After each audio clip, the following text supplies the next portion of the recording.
सत्संग जी, प्यार से बोलिए। धन निरंकार जी, आप सभी खुशहाल रहें, भक्ति से युक्त जीवन की यात्रा को तय करें। इस शुभभाव के साथ दास विश्वंभर आज का विषय है प्रतिपल सेवादार। ये विषय संपूर्ण अवतार वाणी के शब्द से ही आया है, जिसमें कहा गया है गुरु का सेवक प्रतिपल जग में गुरु का सेवादार रहे। जीवन पथ पर गुरु की शिक्षा जीवन की आधार रहे। सेवा एक हृदय का शुभ भाव है जो कर्मों के द्वारा झलकता है। सेवा मन को सुकून देने वाला एक पुण्य कर्म है। सेवा के बारे में बहुत सारे महापुरुषों ने समझाया है। दया धर्म का मूल है, पाप मूल अभिमान। सेवा दया करुणा प्रेम का समन्वित स्वरूप है। सच पूछिए तो हृदय अगर पवित्र होता है, हृदय में अच्छे भाव होते हैं, तभी सेवा हो पाती है। नहीं तो सत्संगत सेवा इतनी सहज भी नहीं है। हाँ, हम नौकरी कर सकते हैं, वॉलेंटियरी कर सकते हैं, लेकिन सेवा तो वही हो सकती है जो निष्काम भाव से की जाए, जिसमें कोई कामना न हो। सामने जरूरतमंद है और हमने मदद कर दी, वही सेवा है।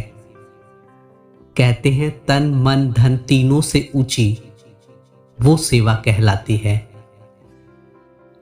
जो होवे निष्काम निरचित सतगुरु के मन भाती है, जो तन मन और धन के द्वारा किए गए सेवा से भी बढ़ के है, अर्थात निष्काम भाव से की हुई सेवा है, बिना इच्छा के।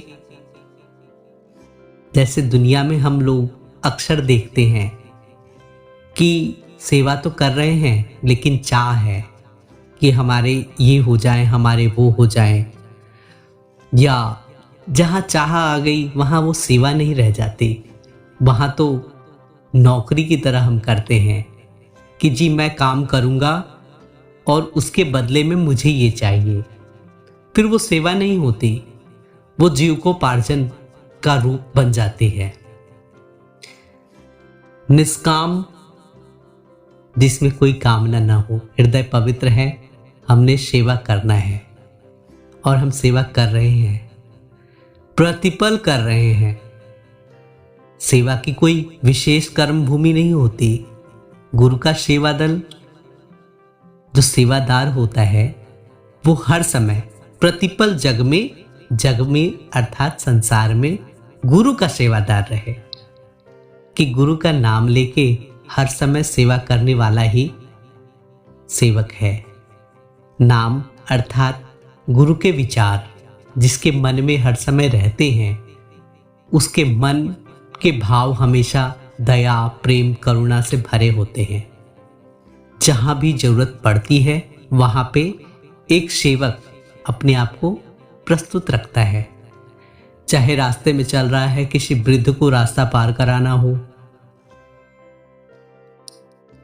या बस में बैठा है तो कोई वृद्ध आ गया या महिला आ गई तो उसको सीट देनी हो, या किसी अंध व्यक्ति को इस पार से उस पार कराना हो रोड के, या बहुत सारी चीजें होती हैं। कोई भूखा है उसे खाना खिलाना, कोई प्यासा है उसे पानी पिला देना।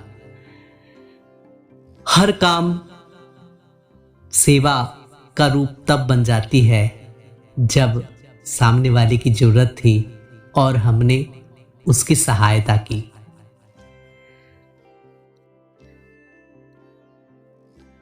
जीवन पथ पर गुरु की शिक्षा जीवन का आधार रहे।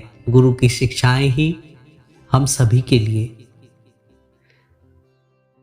जीने का आधार है, और शिक्षाओं को जब तक अनुकरण नहीं करते तब तक सत्संगत वो आनंद नहीं दे सकते।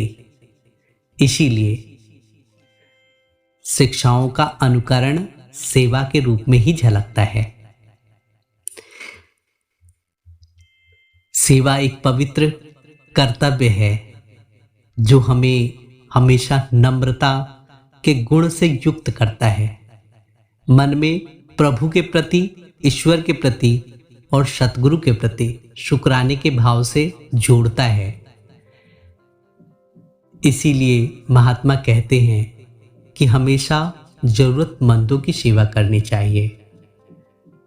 जिसको सेवा की आवश्यकता है, अगर उसकी सेवा की जा रही है तो उस आवश्यकता की पूर्ति के कारण हमें आशीर्वाद भी होता प्राप्त है। आइए हम सभी जैसा सतगुरु चाहते हैं, निष्काम, निरचित और पवित्र हृदय से सेवा करें। सेवा सारे संसार में कहीं भी कभी भी किया जा सकता है। परमात्मा का ध्यान, परमात्मा का स्मरण रखते हुए हर उस नेक कार्य में अपने आप को शामिल करना एक सेवक का परम कर्तव्य है। महात्मा ने कहा कि सेवक की सेवा बनी आई, सेवा करिए परम पद पाई। सेवा से ही परम पद की भी प्राप्ति होती है। महापुरुषों ने यहां तक कह दिया, राम काज बिन नहीं विश्राम। परमात्मा की सेवा के अलावा, परमात्मा के दिए गए संदेश को जीवन में अपनाकर जन कल्याण के अलावा सेवक का और कोई कर्म नहीं रह जाता। आइए हम सभी सेवा जैसे पुण्य कर्म के साथ जुड़े हुए जीवन की यात्रा को तय करें। प्यार से बोलिए, धन्यकार जी।